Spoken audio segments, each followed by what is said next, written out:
My cheating fiancé was having an affair with my mother, and it turns out that he is the father of my baby brother. I found out my fiancé was having a 4-year-long affair with my mother. However, it got even worse. You see, 4 years ago, my mother became pregnant from a drunken one-night stand, and my fiancé insisted that he'd help care for the baby. The baby also brought on a huge financial burden, and my mother asked me to work a lot to help her out. I drove my health into the ground by doing so. Over the years, I asked many times why she wouldn't contact the father for child support, but each time she made an excuse. The stress of working 2 jobs took a toll on me, and so I cried to my fiancé a lot, and that eye hole held me and wiped my tears every single time, knowing damn well that he was the father of my brother. As soon as I had uncovered this, my heart broke. I sat in silence, not knowing what to do, and eventually when I found the strength to speak, I called my fiancé, Liam, downstairs, and he asked me what was wrong and why I was crying. I told him that I knew. He looked down at me, holding his old iPad on which I had found the messages, and his face dropped in an instant. He knew exactly what I was talking about. He didn't even try to deny it. He told me that he slept with her not just at the time of conception, but multiple times while I went out with my girlfriends for dinner or to the club. He was the one who encouraged me to take a girls' holiday because he saw how stressed out I was at work and said I needed a break. He confessed that during that trip, he slept with my mother many times. The realization that he had an affair with my mom while I was on the trip sickened me. I felt betrayed. I was texting him throughout the trip telling him I miss him, all while he was in bed with my mother. He said that the last time they were intimate was when they found out she was pregnant with David, my little brother. He said they decided to keep everything a secret to avoid destroying our family. His words felt like daggers to my heart with every moment. I stared at him in disbelief. I told him I couldn't do this anymore. He begged and pleaded for me to stay, but I told him this was too far. An affair was bad enough, but with my mother was a different type of disrespect.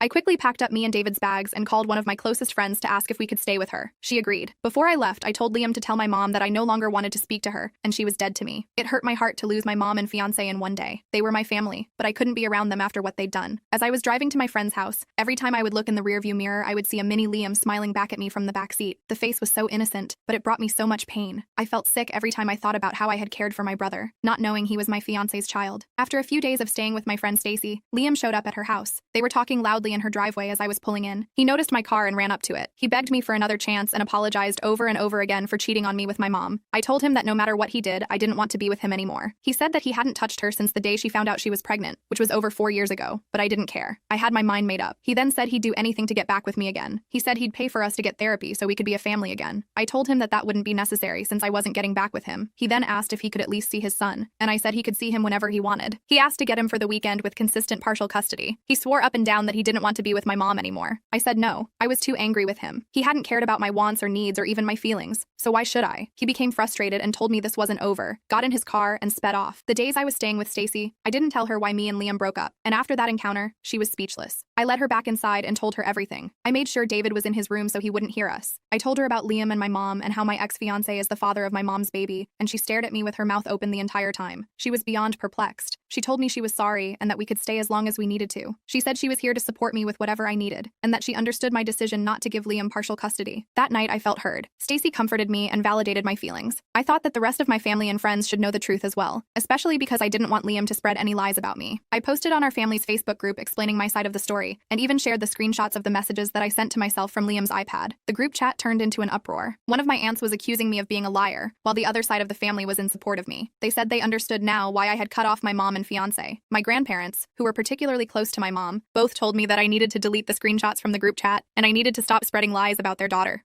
I said in response to that if Liam wasn't the father, then to ask her who the real dad was. I didn't get a reply from them. My cousin felt really bad about the situation, and offered a room in her house for me to stay. I took her up on the offer because I no longer wanted to burden Stacy with my family drama. I decided that I needed to get a new job in a new city, and to get far away from them as well. My cousin's house was a few states away, and I thought this would be the perfect place for me and David to stay for the time being. I was in the process of moving in with my cousin when I made a storytime post on Instagram about the infidelity. This did cause a stir in me and Liam's shared friend group. Some of them sided with me, but others doubted my story. It was mainly the guys that he went to college with that denied my story. They'd known Liam from their fraternity and stood 10 toes behind him. Since everyone in the comments underneath my post, which got a bit more attraction than I ever meant it to, was cooking him and sending hate mail to his DMs, he deactivated his account. Shortly after, his parents started contacting me. They said they hated to see Liam lose a girl like me. They told me he was very depressed and that I knew that overall, Liam was a good guy, and that I should take him back. I told them that I didn't need to hear this from them as it was already what Liam had said before.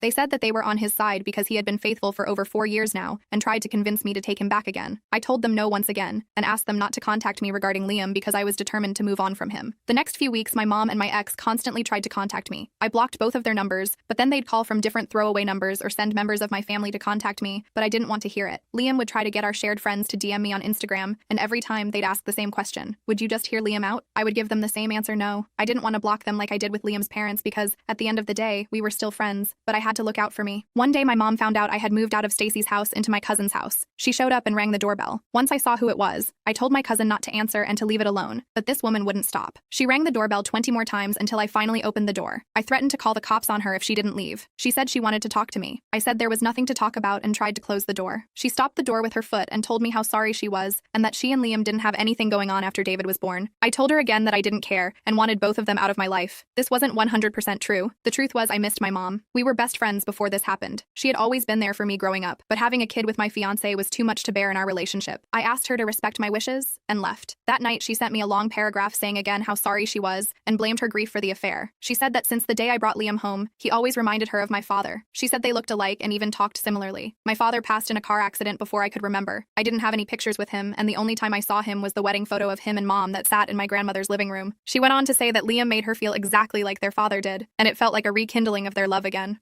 She said she was so struck with grief that she couldn't think straight. Even though my father died over 20 years ago, she said it still hurts like the first day she found out. This still didn't seem like a valid enough reason to sleep with him on multiple occasions. This long text felt like a punch to the gut. I was more confused than ever, and the pain I felt was immeasurable. In the midst of all this chaos, my ex-fiancé pursued legal action to get partial custody of his son. The court proceedings were exhausting and emotionally draining. I felt he was only trying to get partial custody of David out of spite. He still seemed interested in me and wanted a reason to talk to me. I could see right through it. Despite everything we'd been through, the judge granted him partial custody because he was technically the actual father of the child. This was another blow to my already shattered heart. Liam would take David for the rest of the summer, and during the school year, David would be with me. Since it was June, the judge said that from this day until early August, David was set to be with Liam. He said this was the best way for us since I planned to live in a different city. As we were leaving the courtroom, David ran up to me and jumped in my arms. He told me he didn't want to live with Liam and that he wanted me. I sniffed tears back and told him that it would only be for a little while and that I'd call him every day. In that instant, Liam snatched David away from me and said, "Stop trying to turn his child against him." David began crying and screaming. I hugged him and told him that I loved him. Later that day, I watched them as they drove off, wiping away my tears to see more clearly. I decided that I knew I had to try my best to make the switch as smooth as possible and to use this time to invest in myself so I could be the best big sister to David when he returned. With my personal life in ruins, I decided to focus on my career as a nurse. I started to consider moving to a new city, somewhere I could start fresh and leave all these painful memories behind. It was a daunting thought, but I knew I needed to do something to move on. I ended up moving out of my cousin's house. She had been a pillar of support through all this. She helped me save money for rent, gave me emotional support, and helped me get back on my feet. I moved to Georgia to get a nice home with plenty of land for David to run around on. I saved enough money to not worry about needing a job for the first few months. And even though I felt frozen by fear of the future, I began job hunting. I updated my resume, applied for jobs within my community, and even started therapy to help me process everything. It wasn't easy, but I was determined to move on. I knew I had to be strong for David, and that's exactly what I did. One day, while packing up some of my things, I found an old photo of my family from before everything went to hell. I realized that while my family had fallen apart, I still had the power to build a new life for myself and for David. It was time to take control of our future.